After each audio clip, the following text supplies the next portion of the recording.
সালাম আলাইকুম। আমি আসলে ক্যাপশনটা নিয়েছি কমেন্ট থেকে। সেখানে কেউ কেউ এই রেজা পাহালভিকে ইরানের পিনাকি হিসাবে অভিহিত করার চেষ্টা করেছেন। যে পিনাকিদা তিনি যেমন ফ্রান্স থেকে ডাক দিয়ে প্রথম আলো, ডেইলি স্টার উড়িয়ে দিয়েছিলেন, বা বিভিন্ন সময় গরু দিয়ে দিয়ে জিয়াফতের আয়োজন করেন, আর আমাদের আলেম শ্রেণীদের মধ্যে একাংশ সেই জিয়াফত খাওয়ার জন্য রাজপথে অনেক ঘটনা ঘটানোর জন্য জীবন দিতে প্রস্তুত। এটা কিন্তু বাস্তব। তো ওইরকম রেজা পাহালবিরও একটা নির্দিষ্ট সমর্থক গোষ্ঠী আছে। ৪৫ বছর আগে উৎখাত হওয়া যে শাসক গোষ্ঠী, তাদের সর্বশেষ কর্ণধার হচ্ছে এই রেজা পাহালবি। সাম্প্রতিক সময়ে গেল ৪৫ বছরের মধ্যে সর্বোচ্চ লেভেলের বিক্ষোভ হয়েছে ইরানে। আর এই পেছনের একজন মূল যিনি মাস্টারমাইন্ড কারিগর, এ হচ্ছে রেজা পাহালবি, যিনি যদি এই সরকার ক্ষমতাচ্যুত হয়ে যেত, আল্লাহ তো বাঁচাই দিছে, এই রেজা পাহালবি নিজেই ক্ষমতায় বসত। তবে ট্রাম্পের কিছুটা দ্বিমত ছিল যে এই ক্যারেক্টারকে বসাবে নাকি বসাবে না। যাই হোক, সাধারণ অর্থনৈতিক ইস্যুতে একটা আন্দোলনকে প্রায় ১৬,০০০ মানুষের প্রাণহানির ঘটনা, ২৫ থেকে ৩০,০০০ মানুষ আহতের ঘটনার পেছনে মূল কারিগর ছিল রেজা পাহালবি। তার ডাকে সাড়া দিয়ে মানুষ রাস্তায় নেমেছিল। আর ট্রাম্পের আশ্বাসে, গতকালকে নিশ্চয় নিউজটা দেখেছেন যে ট্রাম্প কিভাবে মাঝপথে এসে পল্টি নিচ্ছে, জনগণ পড়ছে বিপদে যারা বিক্ষোভ করেছে।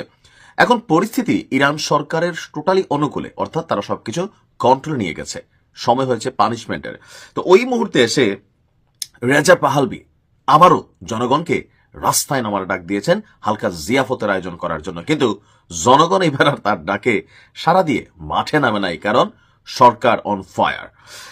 ইরানের সাধারণ মানুষকে, বর্তমান ক্ষমতাসীন সরকারকে উৎখাত করার জন্য আবারও বিক্ষোভে নামার আহ্বান জানিয়েছেন রেজা পাহালবি। তবে এবারের বিষয়টা ছিল ভিন্ন। শনিবার থেকে সোমবার পর্যন্ত টানা বিক্ষোভের ডাক দিয়েছে, কিন্তু শনিবার সন্ধ্যার পর রাজধানী তেহরান সহ অন্যান্য জায়গায় কোনো বিক্ষোভ ঘটেনি, কোনো জনসমাবেশ ঘটেনি, কোনো রকম অ্যাক্টিভিটিজও দেখা যায়নি। ধরেন প্রথমবার যেখানে ১০০ নামছে, অন্তত ১০ জন তো নামতো, কিন্তু মজার বিষয় হচ্ছে একজনও নামেনি।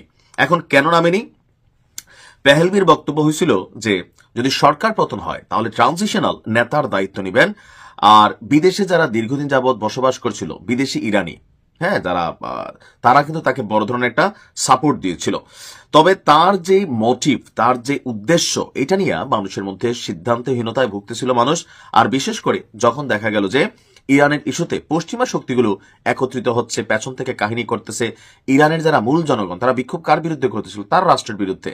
কি ভাঙচুর করতেছিল? তার রাষ্ট্রীয় সম্পত্তি। কাকে মারতেছিল? তার দেশেরই পুলিশ। পুলিশ কাকে মারতেছিল?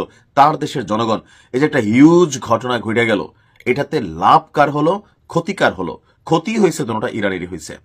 লাভ যদি হইতো সেটার ফলটা ভোগ করতো আমাদের যেমন এনসিপির নেতাকর্মীরা ফল ভোগ করতেছে, ওইরকম এই রাজা পাহালবি বা তার সমর্থক গোষ্ঠী একটা এখানে গজায় উঠতো, যারা রাতারাতি ইরানকে ক্ষমতায় বসেই পরমাণু কর্মসূচি বন্ধ করে দিত, ইসরায়েলকে স্বীকৃতি দিত, এরকম আরো অনেক, তেলটা হয়তো আমেরিকার কাছে বেচা দিত।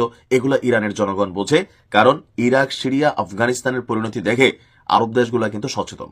তো এবার রেজা পাহালবিকে, তার বিরুদ্ধেও হয়তো ব্যবস্থা নিতে যাচ্ছে আপনার ইরান। তবে যেহেতু মার্কিন যুক্তরাষ্ট্রে বসবাস করে, স্বাভাবিকভাবে তার মতন একজন ক্যারেক্টারকে ইরান ধরে আনার সুযোগ নেই।